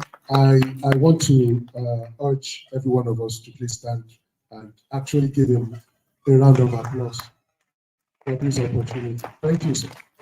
Thank you. Thank you. Thank you, General. Nigeria loves you as well. ECOWAS loves you. Thank you.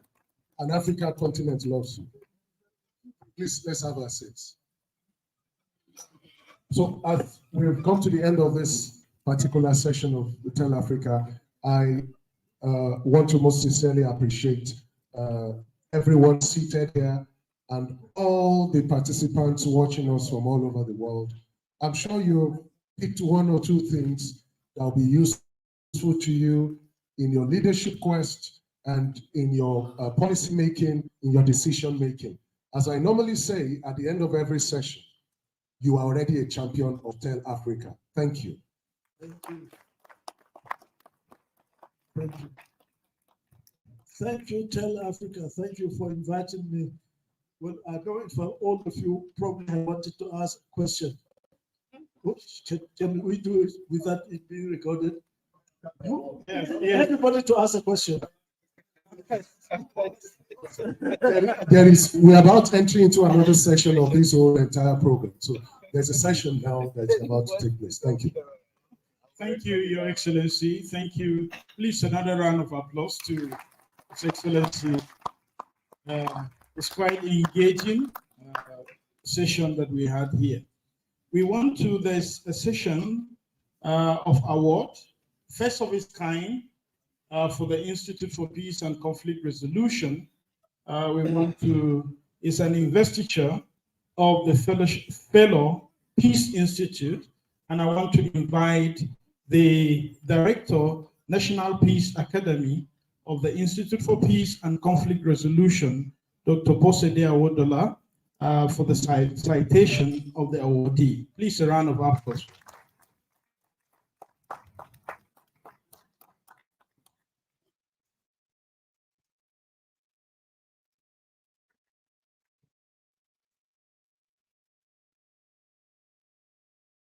Good afternoon, ladies and gentlemen. Kindly allow me to stand on established protocol. My name is Posede Awodola, and I must say I am very grateful and happy to read the citation of His Excellency General Dr. Yakubu Gowon, GCFR, which takes me to the preambles. Our celebrant is an uncommon great world leader who was given to Nigeria as head of state in the time the country was thrown into chaos after the coup d'etat of January 1966 and the counter coup of 29th July 1966 by the guidance of God. Gowon never stood to power and certainly did not participate in any of the coups.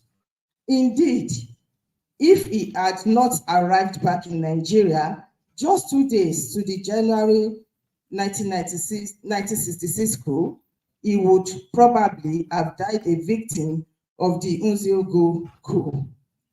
With remarkable leadership qualities, General Dr. Yakubu Gowon, GCFR, demonstrated a keen sense of patriotism for Nigeria, even when the event forced the nation to civil war. To keep Nigeria one was a task that must be done, was his mantra and directive principle, as he fought against the Biafra side. At no time throughout the war did he forget that Nigeria were fighting their brothers, and that at the end of the war, they would welcome them back to Nigeria as equals. He received the surrender of the Biafra side by declaring that there was no victor, no vanquished. Since the nation had lost our nation building time, lost their youthful manpower and their resources, early life and education. General Yakubu Gowon was born in Gwaram of the then Pakistan Division on 19th October 1934 and hails from Pakistan local government area of Plateau State, now Kanke local government. He is a product of Barewa College, now government secondary school, Zaria, where he obtained the senior Cambridge secondary living certificate. He was a good all-round athlete. He was a scholar's football. He was a school football goalkeeper, pole vaulter, and long distance runner. He broke the school smile record in his first year. He was also the boxing captain. Military career. In 1954, he enrolled in the Nigerian Army and was sent to the Regular Officers Special Training School at Teshin in Ghana. The following year, he joined the Royal Military Academy, Sandhurst, United Kingdom, for officers cadet training. On successful completion of the course, the guest lecturer was granted permanent regular army commission into the West African Force on 21st December 1956 in the rank of second lieutenant with seniority in the same rank, effective from 19th October 1955. He was a proud and highly professional infantry officer. General Gowon was one of the finest officers who led this country in the most turbulent period of our history. Throughout his years of service in the military, he was speedily promoted and rose to the admirable rank of general in his second time of 15 years. He is the first four-star general in the history of Nigeria Army. He is the first four-star general in the history of Nigeria Army. And I'm expecting more clap. He is the first four-star general in the history of Nigeria Army. While in the service, General Gowon served in various capacities and challenging appointments as an officer as well as a national leader. Some of these appointments were adjourned for QONR, Staff Captain A, HQ RNA, before serving as BM3, NG PDE in Congo. He was also the Adjutant General of the RNA and later served as Chief of Staff, Nigerian Army. By divine intervention, he was named the head of state of the federal military government and commander-in-chief of the armed forces of the Federal Republic of Nigeria on 19th July 1966. Decorations and medals. In recognition of his meritorious service, he was decorated with various honors and awards, some of which were Past Staff Corps, Congo Medal, Independence Medal, General Service Medal, Defense Service Medal, National Service Medal, Republican Medal, and Grand Commander of the Federal Republic. While fellow generals, his juniors left the army to be businessmen and corruptly amassed wealth, and today sit on captains of blue chips companies in Nigeria and abroad. Our former head of state, Yakubu Gowon, proceeded to the University of Warwick in the United Kingdom as a freshman and there studied from undergraduate to the doctoral levels. He did not, like other Nigerians, go to cash-strapped university to buy honorary doctorate degree, which they inappropriately addressed themselves with. Our former head of state went to class, wrote assignments, text, and examination, and today has a PhD in political science. Part of the achievements, General Gowon has achieved so much as a national leader. Some of these achievements include: 1, execution of the Nigeria Civil War without indebting Nigeria to borrowing funds throughout the period of the war. During the 9 years in power, he surrounded himself with great minds made up of politicians, bureaucrats, technocrats, and specialists who helped him to succeed in managing the war and its economy such that Nigeria did not take a single penny as loan. Rather, Nigeria leveraged on the oil boom and followed well laid down development plans. Also, the unification of Nigeria to remain as a single country by bringing an end to the Nigeria Civil War. His mantra and directive principle during and after the Civil War was to keep Nigeria one was a task that must be done. Also, reconstruction of national infrastructure without plundering the treasury for personal gains. Introduction of Federal Scholarship Board and in-service training for Nigeria's bureaucracy.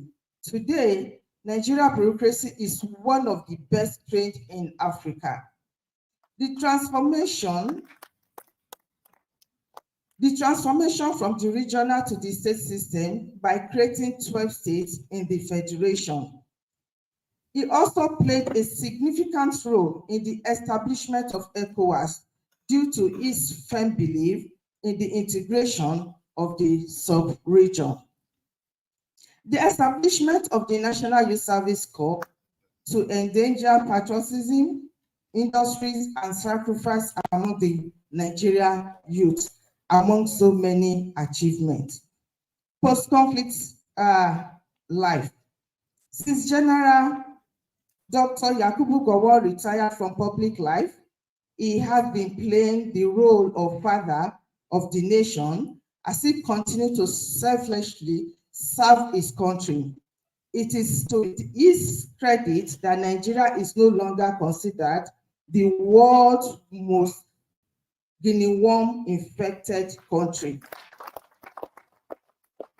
He teamed up with his US counterpart, former President Jimmy Carter, to fight against the scourge. He visited and mobilized 132 endemic communities. Today, Nigeria can boast of having eradicated guinea worm as certified by the World Health Organization. He is the National Goodwill Ambassador on the elimination of hepatitis in Nigeria to do the same magic as was done with guinea worm. In 1992, Gowon founded his own organization called the Yakubu Gowon Center for National Unity and International Cooperation, which is working on issues of good governance in Nigeria, as well as infectious diseases control, including HIV/AIDS, guinea worms, and malaria, among others. Its main objective is to ensure a strong and united Nigeria free of disease and poverty. where every citizen has an opportunity for self-expression and the realization of their full potential. In 1990s, he formed a non-denominational religion group, Nigeria Praise. Today, General Gowon is playing the role of an elder statesman, not only in Nigeria, but in Africa politics. For example, in 2008, he served as head of ECOWAS Observer Mission at the Ghanaian presidential election. He headed the Carter Center Observer Mission in Guinea general election in 2010, headed the Commonwealth Observer Mission in Zambia tripartite election in 2011.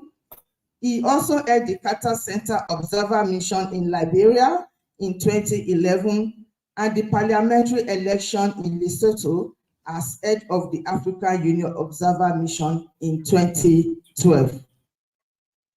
I think we should clap.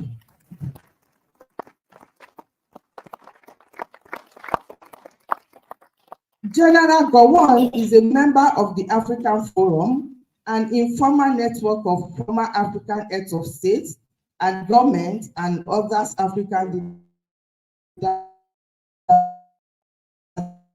designed to support the implementation of the broad objectives of the African Union and its initiative for advocacy and think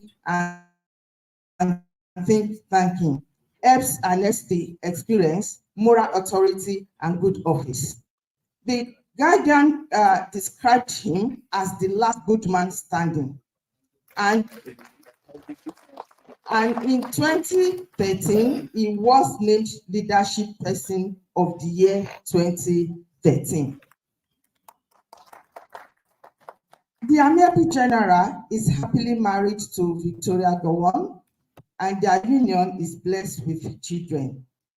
A fierce defender of Nigeria unity and mankind, it is an honor, pleasure, and privilege to invite this uncommon global leader, a humble, honest, compassionate, accommodating, wise, intellectual, hardworking, loving, caring, revolutionary, social reformer, and God-fearing leader, and father, a new vision of leaders as servants who is able to be relevant to his world and community through the intensity of life of service and through the love of his people, country, and Africa of quiet and calm dignity.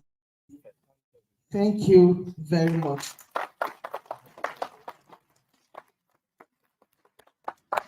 Please, a round of applause for him.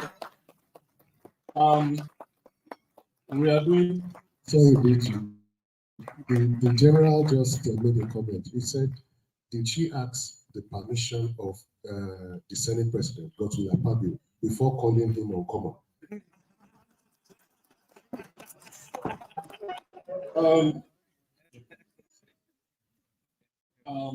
Excellent, sir. The TEL is partnering with the Institute for Peace and Conflict Resolution to put this together. And I think that this is a generational transformation event. The Institute for Peace and Conflict Resolution is an agency under the Ministry of Foreign Affairs. And on this occasion, we see you as our father, great statesman, great soldier, a unifier par excellence, and we are giving you the highest honor of the Institute for Peace and Conflict Resolution. We are giving you the honorary fellow of the Institute for Peace and Conflict Resolution. This is one of it, the certificate in that. Yeah.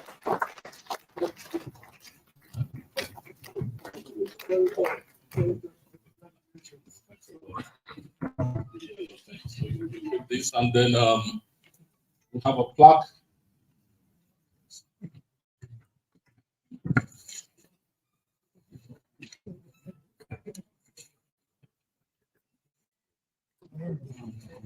This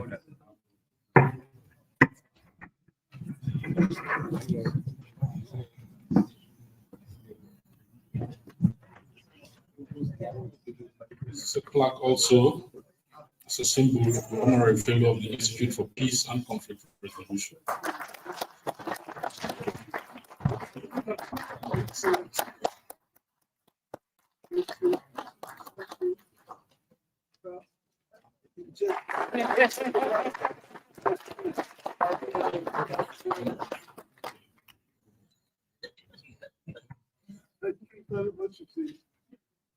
And then this is the robe, the signal for the honorary fellow of the Institute for Peace and Conflict Resolution. With your kind permission, can I address you?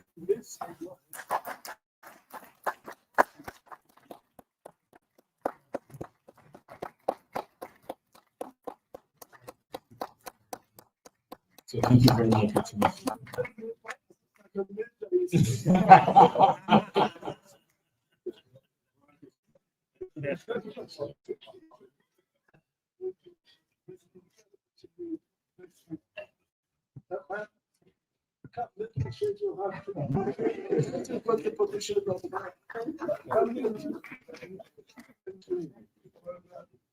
So, yeah, he wants to shake you. So, I think that on that note, we want to thank all the excellencies present here for coming, all the representatives of the tribe services, of the ministry departments and agencies that are all here gathered, as well as we have some of our trainees, participants in our courses